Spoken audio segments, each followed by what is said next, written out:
Hey everyone, episode 92. Much love to you. Hope things are really well. Been building my website. Look forward to sharing that with you soon. And the course is really strong. There's a Sunday and a Tuesday group. You can join at any time if you feel called. You could either catch up with the recordings or just start whenever you want and just go from there. Um, and yeah, just really appreciate everyone involved. It's been really amazing. And just wanted to check in, say hello. Hope you know everybody's feeling their feelings and being honest with themselves and making room for new feelings and new experiences. Opening the doors of perception is in a way that is sustainable for you. Getting grounded is key with that. If we're going to expand our perception, we want to be really rooted, and that's not an easy thing to do. So just being honest again about where you're at with that, and then finding the thing that does it for you. Like I just stomp on the ground a lot, or drag my feet, or do strange things with the lower part of my body. Um, Obviously, hiking and squats and things that engage your legs help you to feel more anchored. Moving, walking, and finding a walk that is appropriate gait for the type of body you have or how fast you want to go. There's a way to walk that really is very healing, very relaxed state of walking. And then there's the gate of power, the way of walking in a trance state that leads to being able to run in the wilderness in the dark without being able to see, which is very advanced, not something to try to do. But the reason we walk and move our bodies or do the magical passes or different shamanic movements is to create a relationship with this other these other senses that go beyond the five senses that are associated with our body. Shamans say we have an energetic gap at the very center of our body. Um, Extending from that gap are energetic tentacles that give you your stability. So, a person's capacity to be very skilled in the physical world has to do with how strong those fibers are that extend from their midsection. It's called your will. Shamans seek to develop their will. Um, and that's what I teach. That's what my mentoring is about. I'm offering you a reflection of where you are energetically so that you can be honest with yourself and do the things that Toltecs do, or we could pull from different systems. We want to try to be customize the formula for each person. We're not lab rats. And so working with me, you know, you get to associate with a type of intensity and intention that helps to get to know where the areas in your life that that would benefit from your attention, right? And so part of that is reclaiming our imagination, our creativity, so that we're not in our mind, but we're actually listening to the part of us that wants to express itself as a means to get to know what's going on a deep level. Paying attention to our dreams, getting to know what kind of challenges show up in our dreams, reflect a lot of how our perception of our reality is creating our reality. So realizing that there is a way to oppose these forces that attempt to control us is through impeccable living, having it, being on a path of heart, and celebrating your existence through discovering your resources, your energetic resources, um, as well as physical, but energy being the primary focus.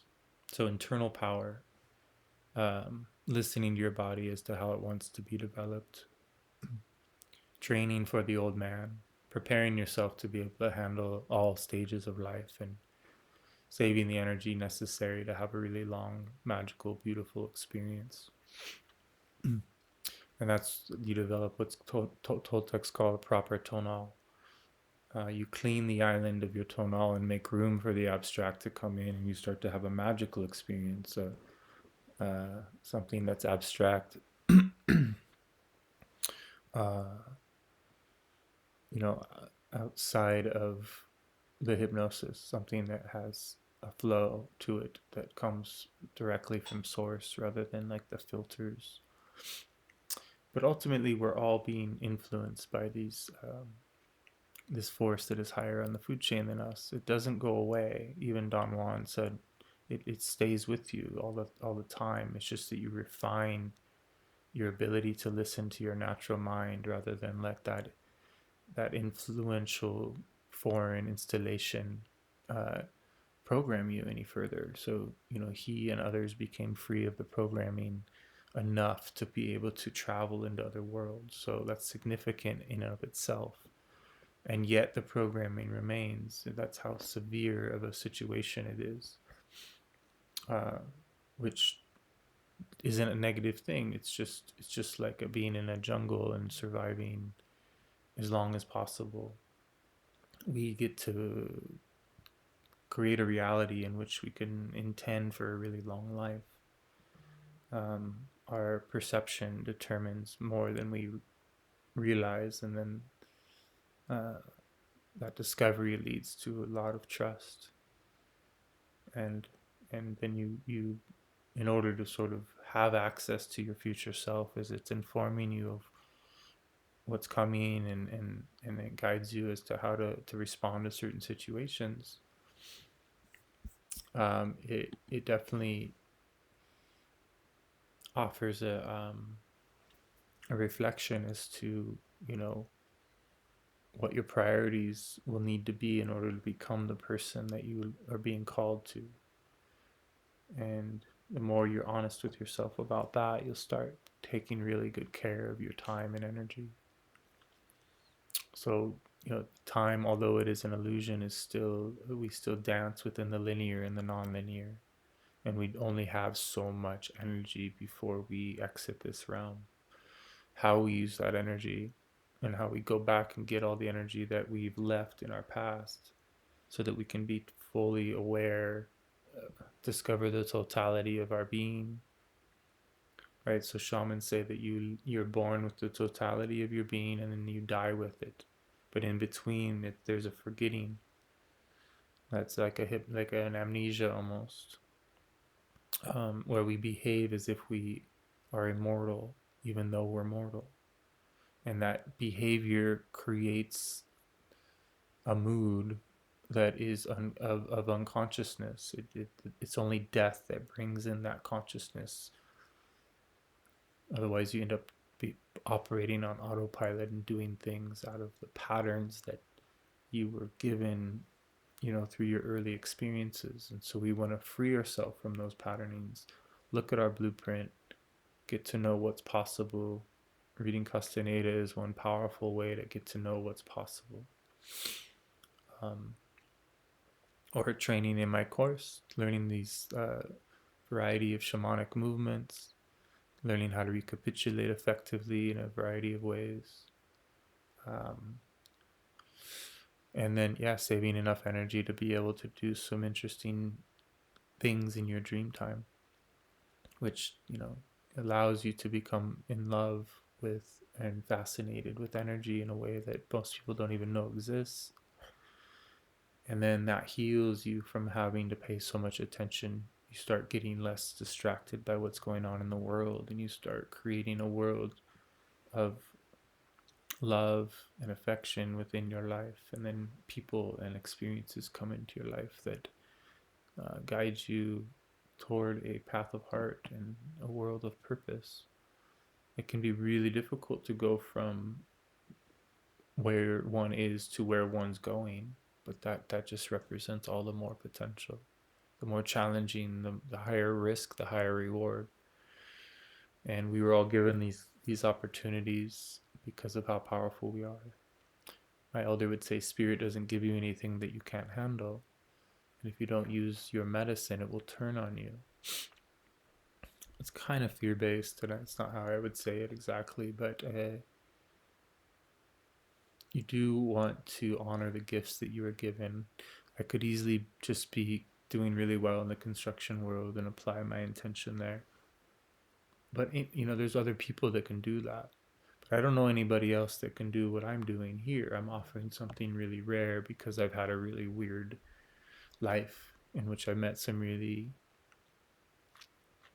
very um, extremely gifted shamanic teachers, and although they struggled to find balance with their gifts, they I was able to learn so very much from them, and it took me many years of integrating what happened to even understand or explain it, and I'm just doing my best to begin. I haven't really tapped into my past in these videos too much, but yeah, so many powerful things occurred within these trainings where we were put in situations that would require us to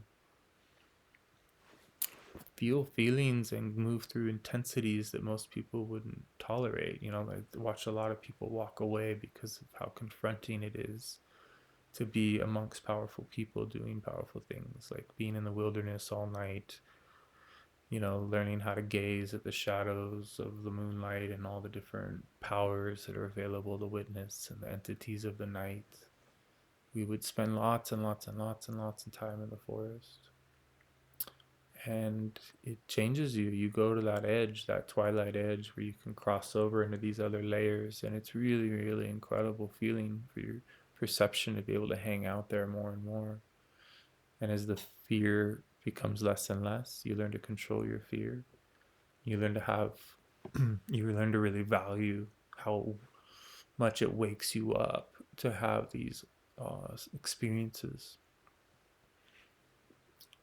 Just how much more interactive the world is when you realize that we're not alone, that there are energies all around us all the time that are observing and attempting to create relationships with us. And this is multifaceted. There's all kinds of inorganic beings, all kinds of helpful ones, and ones that are more annoying. So learning to be able to witness energy is not an easy thing. You have to become energy in order to see energy, and that's a little risky because now you've opened yourself up. You're a little more, susceptible. So striking that balance of how to have a really energetically, you've learned to take care of yourself in a way that will make you feel optimal in situations that are intense. So you learn to trust your resources and know when to walk away and what to dabble in and what not to. You become sensitive to, like, you may go into somebody's home and realize you have to leave, and it may be very offensive, but just something going on in there that your system isn't able at that time to tolerate. As you go through stages of sensitivity, later on you build the resiliency to go pretty much handle anything. And that's what makes you feel really stable, but there's an unstable time of becoming sensitive, and that's okay. You'll be okay. You'll get through it. Um, that's what I'm here for too. It's just helping people make these transitions, because the veil is lifting. We're moving to a time where it makes a lot of sense to tap into the energetic side of things now, and sort of the veil lifted on who's who and what's what, and kind of with the pandemic stuff. So we're really, the veil's lifting not just perceptually in the psychedelic world, but in the, like, coming to terms with, yeah, just where people's backbones are and what's available, what kind of resources people really have.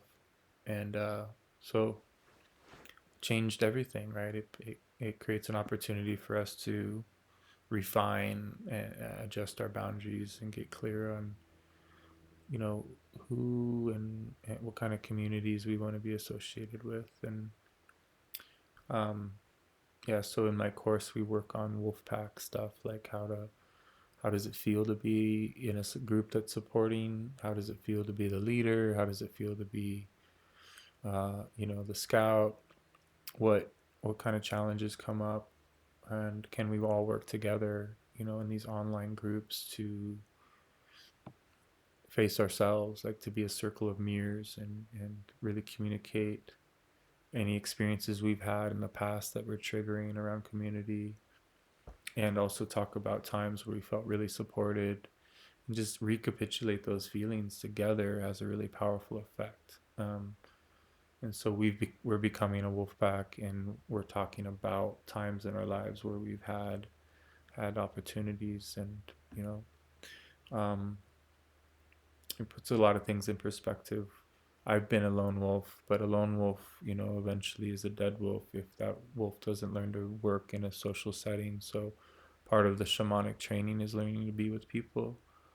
And I'm so honored to be working with people that that feel called to the same path that I feel called to. So, you know, um, I spent a lot of time in aloneness, trusting that on the other side of it, that these kinds of breakthroughs would occur, that I would meet like-minded people, and um, that took me saying no to invitations and starting to get clear on who I wanted to hang out with, and my friendship list got really, really small, and now it's growing you know, out of that transition, and I'm so thankful.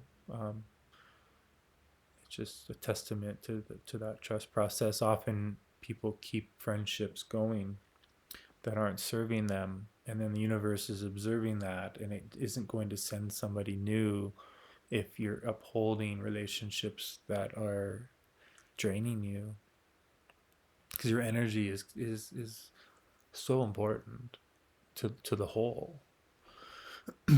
And so honoring yourself and developing that self-respect and trusting that even if you have to walk away from certain groups or family members, that you'll heal, and then you'll be able to handle interactions with them in the future so much better, because you took a break and you allowed your nervous system to regulate and reset, and then you were able to recapitulate the memories that you have with those people that are triggering, and that's like the perfect place to start with recapitulating. But you want to balance your recapitulation with positive, beautiful, loving memories, right? So that you're going back into some challenging ones and you're balancing it with some beautiful ones.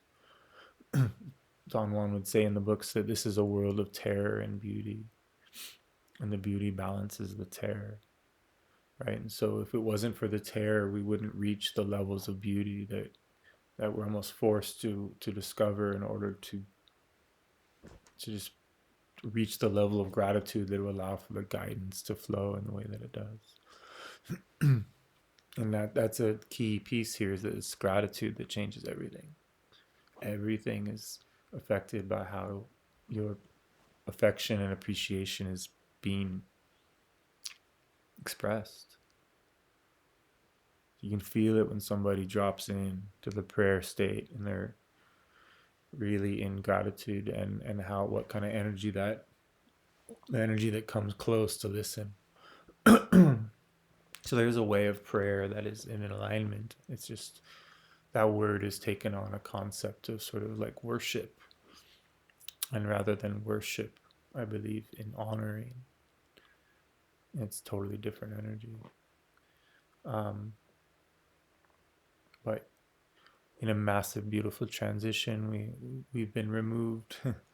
They're selling the home we've been renting, and so we're in this magical land that's totally transformed our lives, and we're leaving it in a few days. But we ended up getting taken care of in a really magical way, and found a place when there was like nothing, for how picky we are and what we need in order for what we're doing, or at least what we're willing to wait for. So we're really lucky, and we're moving to a really interesting place, fairly nearby here in the Bitterroots. So um, it's been this. I've birthed magic on this land. I've vision quested and done things here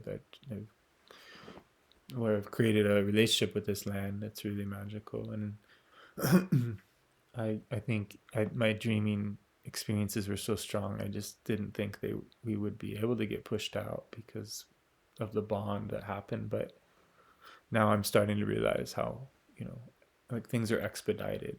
This is the way my life is. I have a really powerful experience and then I move to another one because I'm meant to have many. And I do fall in love with the land. I have more.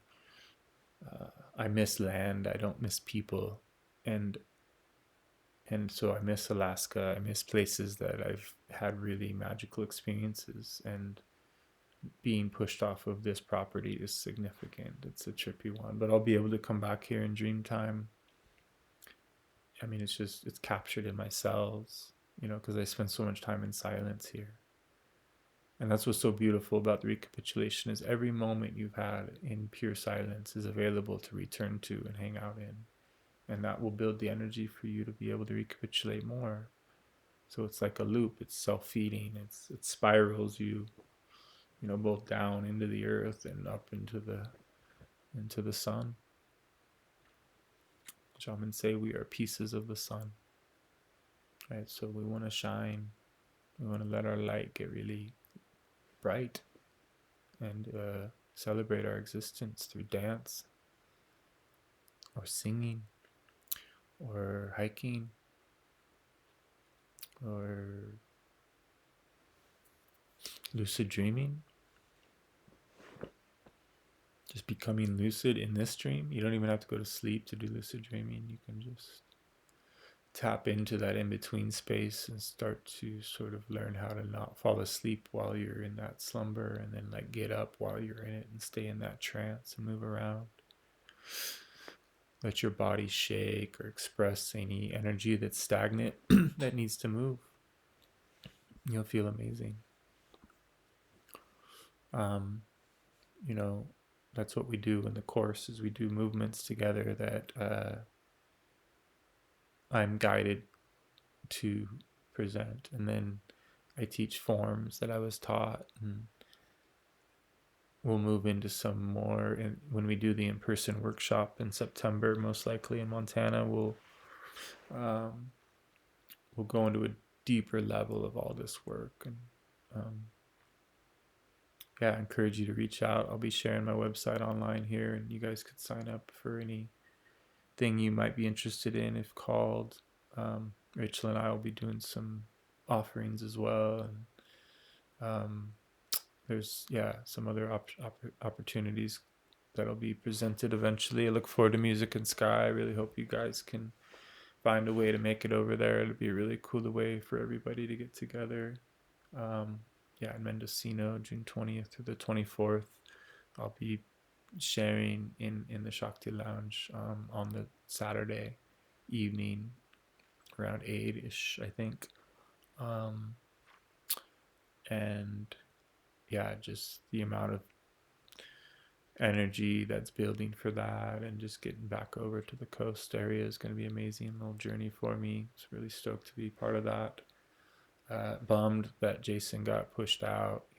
It's just that's fucked. I wish there was another way that could be dealt with, but it is an interesting dynamic to learn from. And was really excited to hang out with him and Dawn, and but look forward to another opportunity in the future to do so. But really stoked to be meeting a lot of new people at Music and Sky. That a lot of people that are in my course will be there and stuff. So I'll be just kind of teaching a workshop or speaking or both. I'm not actually totally sure, but it'll be if I only get the one shot at it, it'll be a combo kind of deal. And I encourage you to just pay any attention you can to any fragments of feelings you pick up when you wake up, or in the middle of the night you get up or something. Just giving attention to what feelings you were inside of when you were dreaming.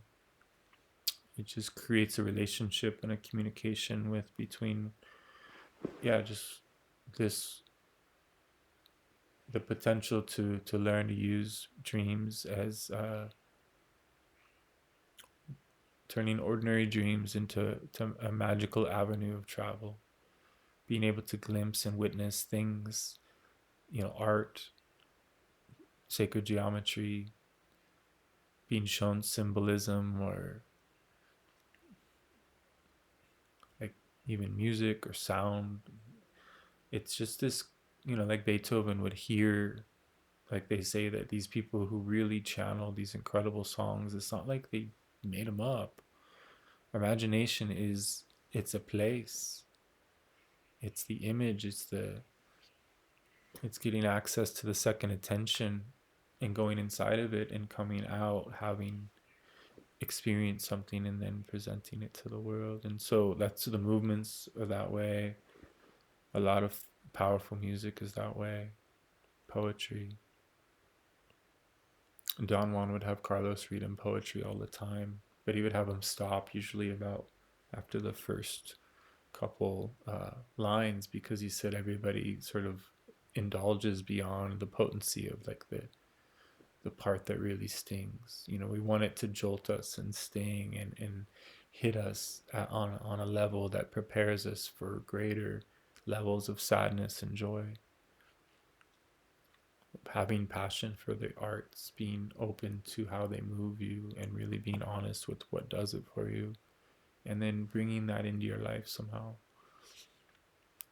That's what I teach, are the dreaming arts, right? The gazing arts, the the, the way of using dreaming awake, going into the mountains at twilight, and learning how to step into those more energetic layers. It's very worthy training, and I'm capable of supporting people and helping them to see the areas that they would need to develop in order to feel more comfortable inside of that intensity. And so it's not it's for beginners, or anybody can come train with me. So one-on-one mentoring is really helpful, but so is joining the group courses, and eventually for us to meet in person and to go into a place in nature and do this work together is going to be amazing. So I look forward to that as well.